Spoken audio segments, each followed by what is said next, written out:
Hey guys, how's it going? So we're back with another video today, and it's about something a little bit different. Now, as you know, on this channel, I and many of you really enjoy cheaper guitars. We always try to find the best value out of what we can find out there in the market. I had an Epiphone SG Standard, and the video for that did pretty well on this channel. We modded it a little bit, we put some pro-buckers in it, and we put that less tremolo system in it, which I actually have right here. Took it off. We did a video about that too. But I started thinking, I've got 30-something guitars. Maybe I should change some of these cheaper ones into one really nice one. So I went to my local shop, armed with that Epiphone SG and a few others, and I went up to the proprietor and I said, "Hey man, have you got a Gibson SG?" And he said, "Not what you're thinking. We've got Gibson SG here, but nobody wants it because it doesn't look like a Gibson SG." And I said, "What do you mean?" And he pulled it out. It was a 1987 Gibson SG Special. And because I'm a weirdo and I like weirdo guitars, I absolutely loved it as soon as I saw it. And today we're going to talk about the Gibson SG Special. So in 1961, Gibson introduced the Gibson SG. They introduced three different versions. There was the SG Junior, the SG Standard, and the SG Special. The SG Special fell right in the middle between the Junior and the Standard. It had the neck binding. It had the neck binding, but it had dot inlays instead of the trapezoid inlays that you would find on the Standard. And it came with a stop tail one-piece bridge or a vibrola as an optional add-on. It did not have the standard Tunomatic. So that was kind of where the Special started.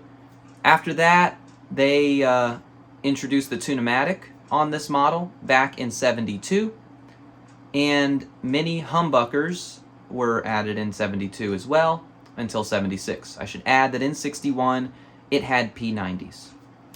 In 1977, Gibson introduced the open coil humbuckers that they still use to this day in the SG Special. And since then, it's been a hodgepodge of different things, but the major change came in 1983. In 1983 until 1988, they introduced a 3-knob version of the SG Special. So instead of having 2 volumes and 2 tones, there were just 2 volumes and 1 tone, and that is the version of SG Special that I have. And the reason why the guys that would come in the shop didn't want this guitar were because it did not have a pick guard.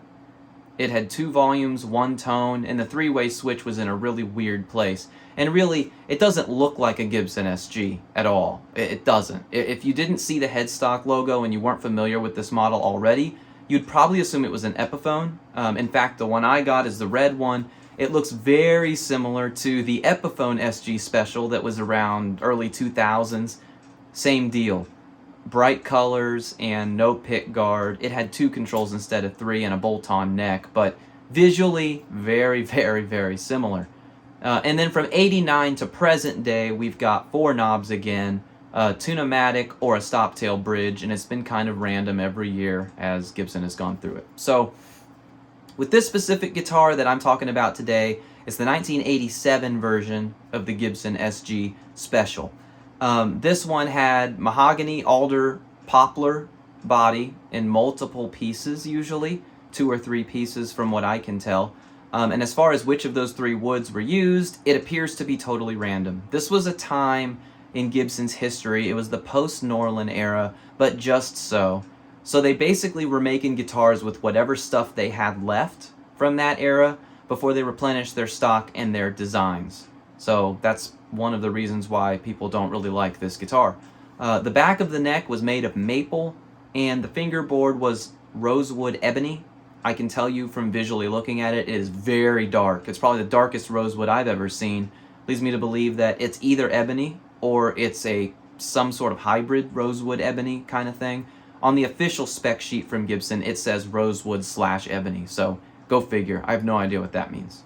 It has the bell-shaped truss rod cover with SG on it, and it's got pearl inlays. It does not have binding on the neck.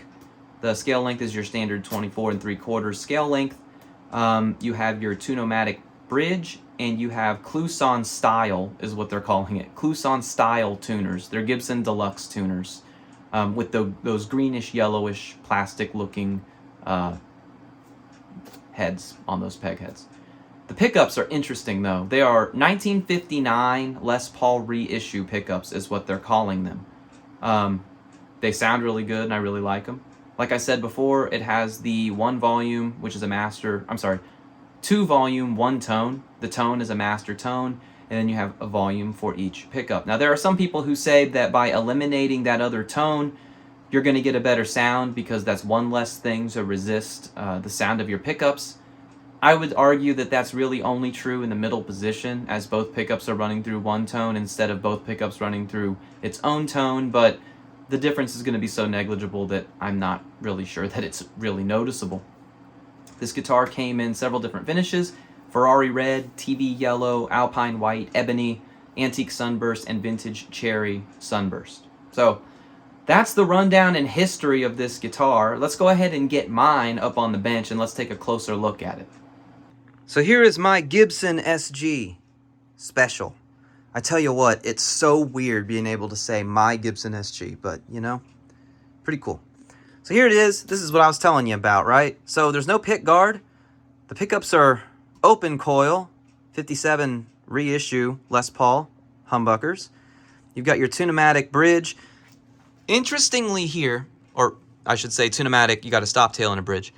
Interestingly here, this does not have the stupid metal wire that goes over the saddles. I hate that thing. Why do they do that? This one doesn't have that. Here's the three knobs and the three-way switch. So I should tell you that stock from the factory, you've got volume, tone, switch.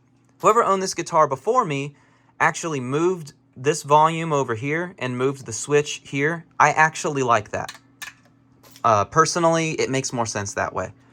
I should add that these knobs are not stock. In fact, this guitar came with Strat knobs, like that. That's one of the knobs that I took off of this guitar.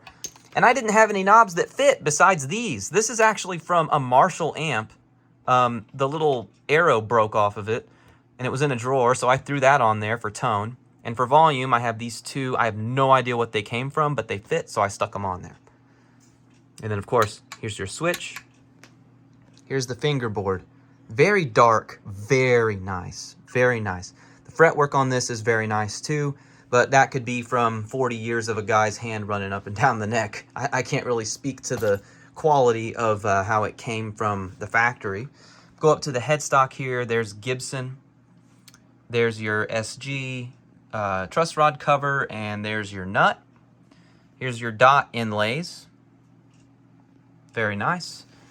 And then here's your edge of your fingerboard with no binding. You can see this guitar is well loved.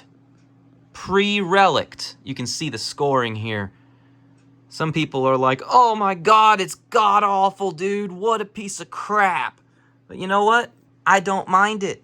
It just means that when I take it out to a gig, if I bump into somebody or bump into something, I don't have to care because somebody already screwed it up. Shows character, right? Let's flip it over. Here's the back. I have to admit to you, so you can see the scoring here. I did this.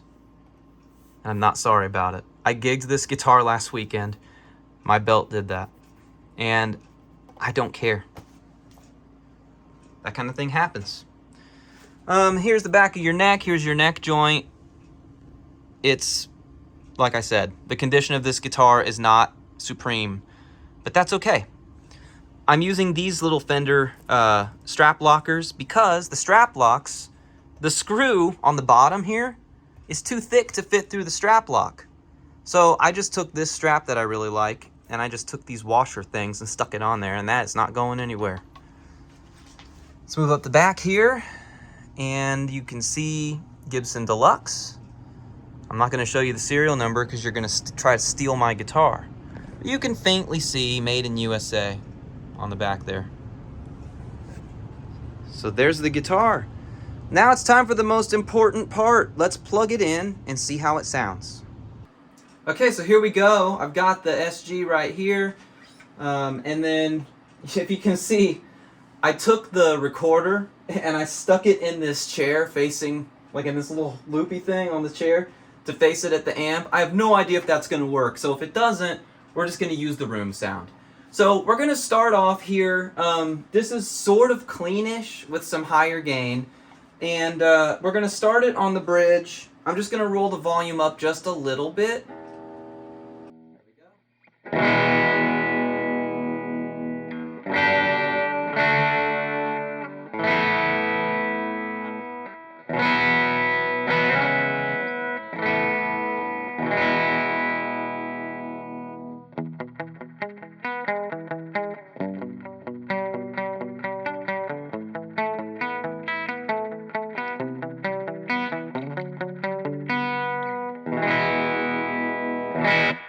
Sounds pretty good. This is the EVH 5150 Iconic. This is the 15 watt version. So now we're going to open up the volume here.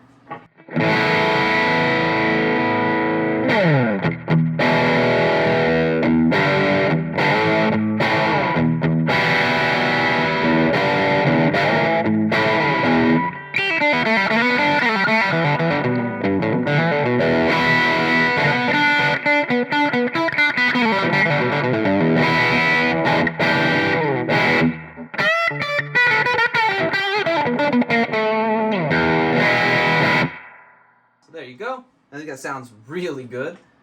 Let's put it on the neck position now. Again, we're going to roll that volume down, make it pretty clean.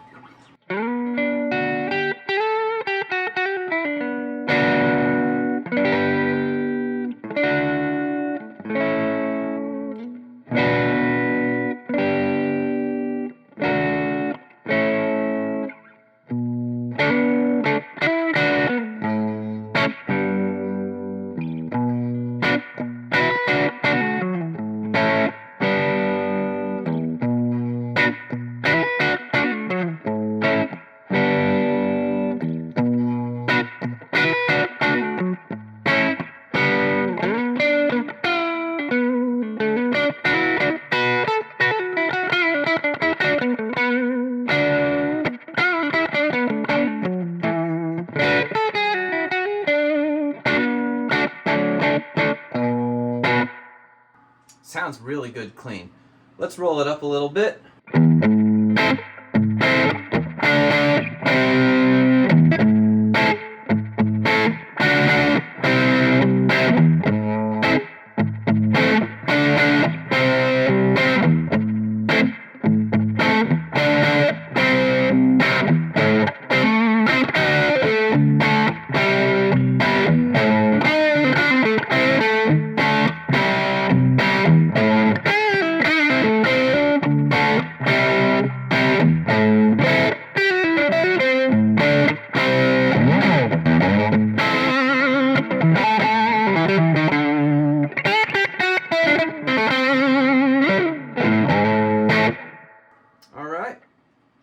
Let's do both pickups now.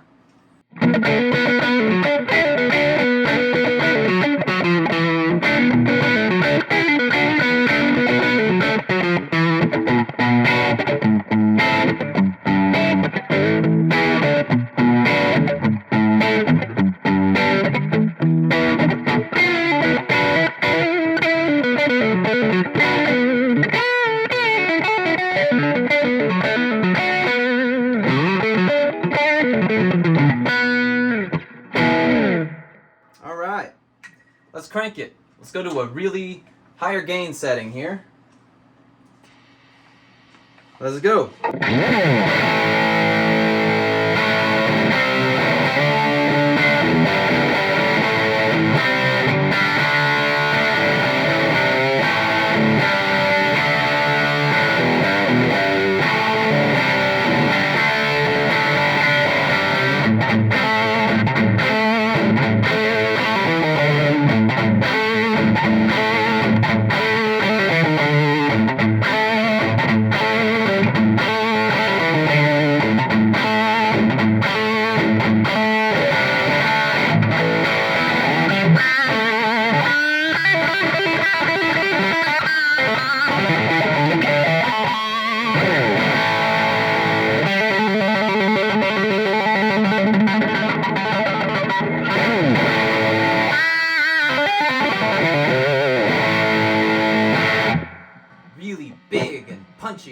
expect out of an SG.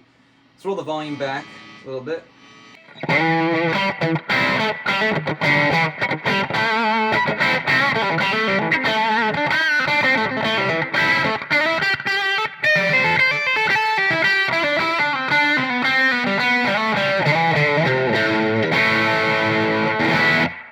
All right. Let's go down to the neck. Turn down quite a bit.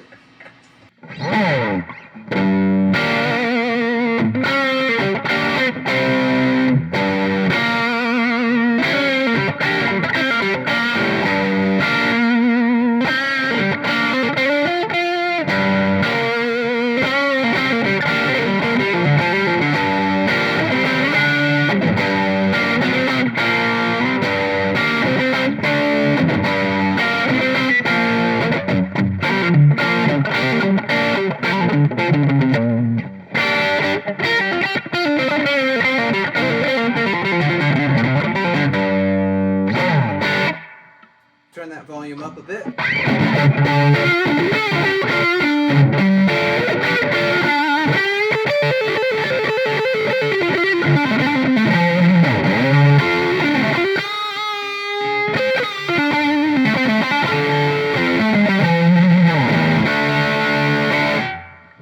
All right, let's do both pickups now.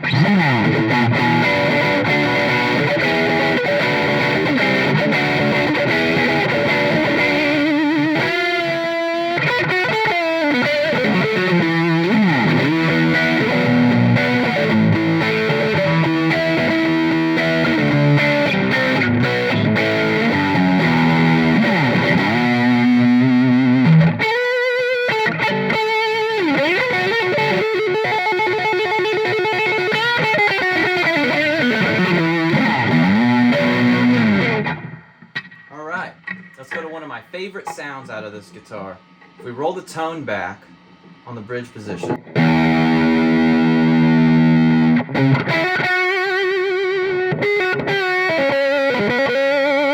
I love that sound.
Strings out of tune, but who cares? That's how it sounds. So what do I think about the Gibson SG Special, specifically the 87 that I got? I ended up trading the Epiphone SG Standard and several of my other guitars for this. Do I regret it?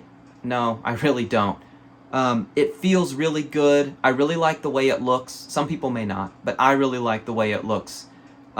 It's a Gibson, and you know, I've said on this channel before that gear snobs be damned. People should be able and allowed to like what they like regardless of what's on the headstock. But I have to say that having a name brand, whether it's Fender or Gibson, having that and having a guitar made by them and it being yours and you being able to play it, it gives you a certain kind of inspiration knowing that you're playing from that heritage, you know? You're playing from that family of instruments and of players that have played them. Objectively speaking, is it better than an Epiphone SG Standard? I would say yes. The build quality feels nicer than the SG did. And just overall, the wood feels like it's of better quality, and it sounds better, the pickups are better. And again, like I said, it says Gibson. Now, believe it or not, you're allowed to land in the middle in that argument. There are people who say, my Squire's so good it's better than any American Fender I've ever played, or My Epiphone is so good that my Gibson Les Paul is not as good. Honestly, my Gibson Les Paul is not as good. This Epiphone is as good as a Gibson, and Gibsons are overpriced garbage. Then there's other people who say, I got a 59 Les Paul, and everything else is trash. Squier is trash. Epiphone is trash. Why are you buying these cheapo Chinese brands like IYV and Harley Benton and blah, blah, blah? They're both wrong, okay? Can a cheaper guitar be as good as an expensive guitar? Yes, it can. But at the end of the day, what you're not getting with the cheaper guitar is that heritage and that craftsmanship. And that might not matter to you, and that's okay if it doesn't. I'm not an elitist or a gatekeeper, and I'm not going to sit here and tell you you have to have an American handmade guitar to be legitimate. Absolutely not. But there's a reason that Gibson and Fender are held in high regard, and it's because they used to make instruments that were very nice, very well made, and reasonably priced. Now, if we start getting into the debate about today, brand new, I think that the cheaper guys have got more of a point, because the name brand guitars are getting exorbitantly expensive as the cheaper guitars are getting cheaper. I would like to believe that the cheaper guitars are selling them slightly above cost, and the expensive guitars are just gouging us all. So, what's the answer? Buy an older, used name brand guitar if you can. So instead of buying that $500 Epiphone Les Paul, maybe save a little bit of money and buy a used Gibson Les Paul for $100 or $200 more. Same with the SG. I think you can buy the Epiphone SG Standard for $499. I think you could save a few $100 and buy a Gibson SG, maybe a Gibson SG Special for just a little bit more. I definitely think it's worth it. If you don't have the capability of saving that kind of money and you have to buy the cheaper one, it'll be just fine for you and it'll do great. But just like with the Gibson, buy it pre-owned and save yourself some money. So that's all I have to say about this. Thank you very much for sticking around with me, and thank you very much for watching. I very much appreciate all of you very, very, very much. Please join the Discord. There's a link to that in the description where we talk about guitar gear, etc. all the time. It's very busy in there, and I look forward to seeing all of you in there. Thanks again. See you next time, and keep on rocking.